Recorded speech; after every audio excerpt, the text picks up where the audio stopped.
Hay textos que son wow, un verdadero rompecabezas súper densos. Bueno, el capítulo 2 de Hebreos es uno de esos. Hoy vamos a meternos de lleno, a desarmarlo pieza por pieza para entender por qué el autor insiste tanto en que esta salvación es, como él mismo dice, tan grande. Y bueno, el autor nos va a llevar por un camino de 5 pasos. Arranca con una advertencia, una de esas que te hace sentar derecho. Luego nos pinta un cuadro del destino increíble que tenía la humanidad. Y justo ahí nos presenta al autor de la salvación como la pieza que faltaba. Después nos explica por qué tenía que ser uno de nosotros y al final cierra con su papel hoy, como un sacerdote que está ahí para ayudar. A ver, el capítulo ni siquiera da tiempo de acomodarse. ¡Pum! Empieza con una advertencia súper directa. No hay una introducción suave, nada de eso. Es un llamado de atención desde el primer momento para que quede clarísimo que lo que se va a decir, bueno, tiene un peso enorme. Y la imagen que usa es genial. Habla de deslizarse, como un barco que se va a la deriva. Y ojo, no por una tormenta gigante, sino por pura distracción, por no prestar atención. El peligro real que plantea no es tanto una rebelión, sino esa indiferencia que se cuela de a poquito. Por eso la insistencia, hay que atender con más diligencia. Para que se entienda la seriedad del asunto, el autor hace una comparación súper potente. Por un lado está la ley antigua, la que dice fue entregada por ángeles, y era tan seria que cualquier desobediencia se castigaba y punto.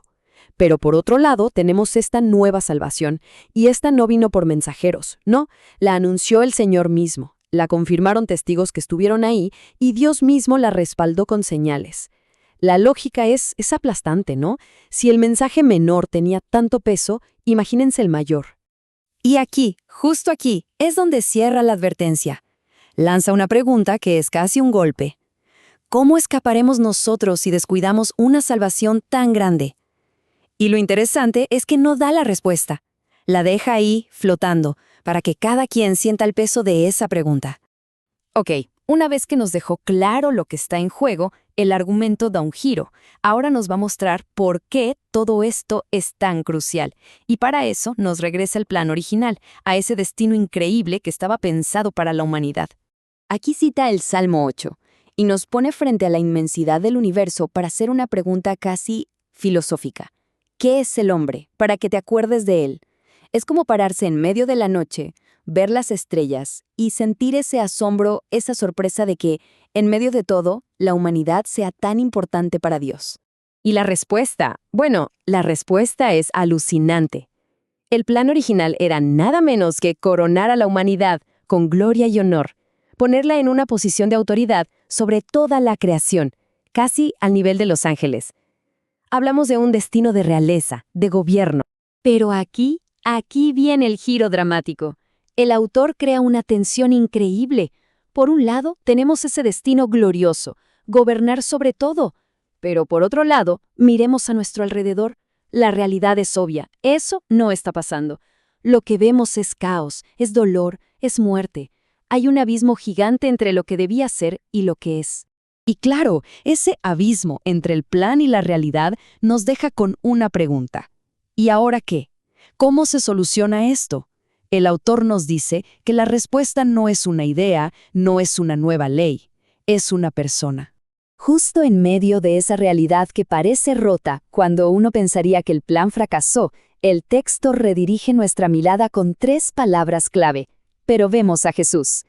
De repente, Él se convierte en el centro de todo, en la respuesta a ese abismo que parecía imposible de cruzar.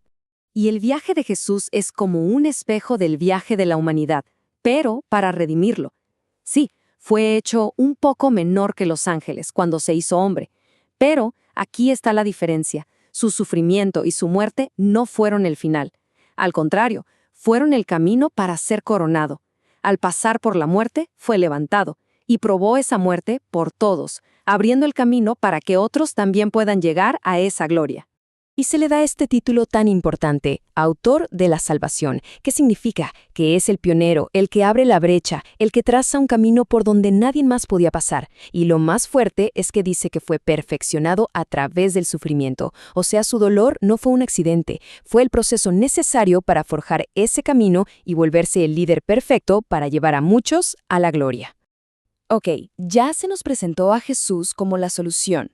Ahora el argumento va más profundo. Se pregunta, ¿por qué? ¿Por qué tuvo que hacerse humano? ¿Cuál era el propósito de que compartiera nuestra existencia tan frágil? Y este punto es clave. La conexión entre el autor de la salvación y la gente que salva es tan profunda que dice que él no se avergüenza de llamarlos hermanos. Pensemos en eso. No es una relación distante. Son de la misma familia, comparten el mismo origen. La lógica de por qué se hizo hombre se explica en 3 pasos súper claros.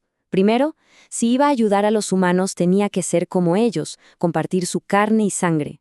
Segundo, al morir como uno de nosotros pudo, por así decirlo, entrar al terreno del enemigo, al terreno de la muerte, y destruirla desde adentro, quitándole el poder a quien la usaba para dominar. Y tercero, al hacer eso, liberó a todos los que vivían con miedo a la muerte.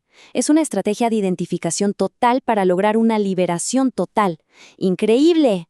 Y el texto es muy específico sobre a quiénes vino a ayudar esta misión de rescate. La ayuda no fue para los ángeles, no, fue para la humanidad. Al hacerse hombre, su trabajo se enfocó al 100% en nosotros, en la descendencia de Abraham. Y con esto llegamos al cierre, a la conclusión práctica de todo este argumento tan denso. ¿Qué significa todo esto en el día a día? En las luchas de la gente.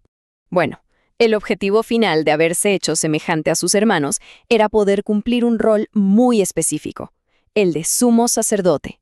Pero ojo, no un sacerdote cualquiera, uno que es misericordioso, porque de verdad entiende nuestra debilidad, y al mismo tiempo fiel, porque cumple su misión ante Dios a la perfección. Y la función principal de este sacerdote es expiar los pecados del pueblo. Expiar, básicamente, es resolver el problema del pecado de raíz, quitarle su poder y restaurar esa relación con Dios que estaba rota. Así que su sacrificio no solo vence a la muerte, sino que ataca la causa original del problema. Y este es el remate final.